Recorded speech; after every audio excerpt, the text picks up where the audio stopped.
নিরাপদ গণতান্ত্রিক বাংলাদেশ প্রতিষ্ঠা করতে ব্যর্থ হই, প্রিয় ভাই বোনেরা, আমরা যদি একটি নিরাপদ গণতান্ত্রিক বাংলাদেশ প্রতিষ্ঠা ব্যর্থ হলে ভবিষ্যতে শোক সমাবেশ চলতেই থাকবে, এমন মন্তব্য করেছেন বিএনপি চেয়ারপারসন তারেক রহমান। রোববার রাজধানীর কৃষিবিদ ইনস্টিটিউটে জুলাই গণঅভ্যুত্থান শহীদ ও আহত পরিবারের সদস্যদের সঙ্গে মতবিনিময় সভায় এসব কথা বলেন তিনি।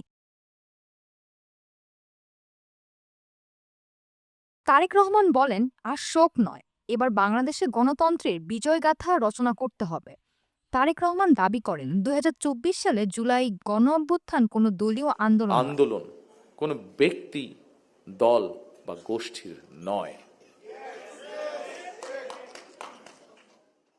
এটি ছিল সাধারণ মানুষের গণ আন্দোলন। বিএনপি ক্ষমতায় গেলে মুক্তিযুদ্ধ বিষয়ক মন্ত্রণালয়ের আওতায় জুলাই শহীদ ও আহতদের জন্য পৃথক বিভাগ গঠনের প্রতিশ্রুতি দেন তিনি। তিনি বলেন, আমরা হারানো স্বজনকে ফিরিয়ে দিতে পারবো না, অবর্ণনীয় কষ্টের কথা দায়িত্ব হিসেবে পরিবারগুলোর পাশে অবশ্যই দাঁড়াবো। বক্তব্যের শেষাংশে তিনি শহীদদের রুহের মাগফিরাত এবং আহতদের দ্রুত সুস্থতা কামনা করেন।